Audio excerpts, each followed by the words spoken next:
Hello everyone, this is Lenovo Thinkcentre Edge 91Z model. So today in this video I'm going to show you how to enable the USB boot due to reinstall the operating system in it. So this one comes 3.5-inch SATA hard drive internal, which one recently upgraded to 2.5-inch SATA SSD instead of the hard drive. So I need to reinstall the Windows. So first what I'm going to do, I'm going to connect my bootable Windows 7 thumb drive. So I'm going to connect in right here. Okay, once it connected, then come back to the PC. Make sure your all-in-one PC connected to the power. Okay, press the power button. As soon as you press the power button, come back to F12 for Thinkcentre Edge 91Z model. From here, as you can see, it shows the Kingston Data Traveler 3.0, which is my one. Alright, also it does shows HDD1, Kingston SSD, and all other drive. Okay, well, let's say your one doesn't shows up your bootable USB into the list, then what you should do. Okay, so go back to enter setup, and from here you just need to change a couple of settings. First of all, go to startup, and from here you need to go to primary boot sequence, hit enter. All right, from here you can see the excluded from boot order. So example, if this USB comes into this list, the USB wouldn't be able to run to this computer unless we swap from here, from this list to that one. Okay, so example, how you can exclude and how you can include, I can show you. So let's say I want to take this USB one, exclude.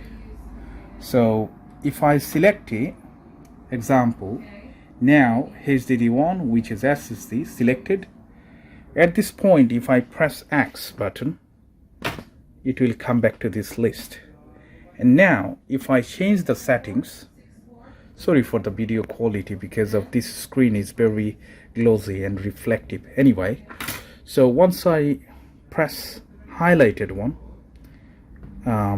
press X button, that would jump up from there, jump down to the excluded boot order.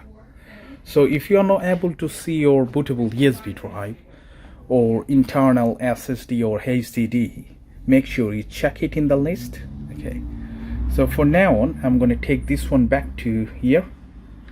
Let's go down. When it's highlighted, press X again. It's going to come back in here, and then HDD1, Kingston SSD, press X again, it's going to come up right here. Okay, which is fine. So from here, what I can do, I can press escape once, and then from here I can go to automatic boot. I don't need the network boot because once it's selected network 1, it takes a lot of time. Okay, so what I'm going to do, I'm going to change it to HDD Kingston one. Okay, so how you can do that? First, this one, make it highlighted, and then press plus. Once you press the plus button, which is that one, and it will go up, as you can see now. So the HDD, I mean SSD one, number 1. Okay, and if I put the USB key 1 into the list, then I have to select it in that way and press plus or X to make it enable. As you can see, excluded from boot order. So make sure if you would like to boot anything, any selected device, make sure you don't keep it here. You can bring it, you have to bring it here by pressing X when it's highlighted. Okay, that's absolutely fine. Now we're going to press escape, and from here we're going to go to devices, and as you can see, the USB setup, hit enter when it's selected. From here, as you can see, the USB support, which is enabled. So if your one is not enabled, make sure you make it enabled by hit enter and then choose changing by up and down arrow. Okay, that's the first thing. Second option is USB legacy support. So USB legacy support also, if you find disabled, you need to make it enable by hitting enter and then choose enter. Choose enable and then hit enter again, so it's going to be selected. So once you've done that, that is pretty much everything. What you need to do, all the changes what we made, we need to save it. To save the settings, we just need to press F10 and it's going to be exit. So press F10 is going to ask you if you would like to save it. Hit enter and keep pressing F12 again just to go to the temporary boot menu. All right. So from here I can see a lot of stuff in there. Now if I hit enter, it's going to work out. Okay. So example, this is the bootable USB thumb drive. I'm going to hit enter and the system would restart and it will load up the Windows setup page because my USB does have bootable Windows 7. So it's going to load up now. We would make sure when we see the setup page, it's loading up. As you can see now. Alright, from here you need to choose which country that you're from or which country, region, time, currency that you want to set up. I'll put in United Kingdom for me. Hit next, select setup, and now it shows the setup is starting. It's going to be take a couple of seconds or minute. It depends on how good condition that your PC does have with SSD and stuff. I'm going to install 7 Pro, which one I do have. Okay, it could be Windows 10, it could be 7, does not matter. All of them does have same procedure. So click hit on next, and then you need to accept the terms and condition. Then hit again next with your mouse, and then we're gonna do clean fresh installation. Okay, so clean fresh installation, which is custom one, advanced, select it. Now as you can see, this is my SSD, which is 240 gig. It shows only 2 to 3.6, which is absolutely fine. I don't want to make one more partition, but I can make it just for some data. So I'm going to make it in that way.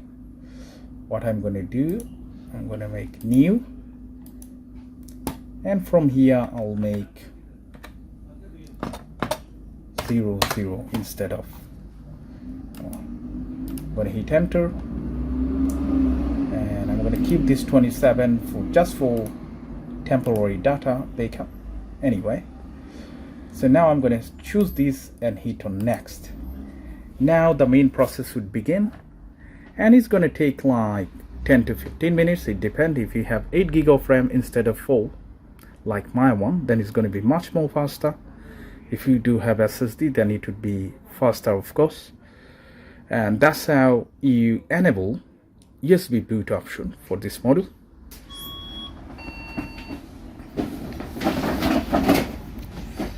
Alright, so it's pretty simple. While it's turned off, make sure you connect your bootable USB drive, which one that you want to boot it from, and then press the power button. As soon as you press the power button, come back to F12, keep pressing it, and then follow the instruction that I showed you earlier in this video. So thank you so much for watching, guys. Still, if you do have any question regarding this Lenovo Thinkcentre Edge 91Z model, please leave it in the comment section. I'll see you in the next video, guys. Bye for now. Thank you.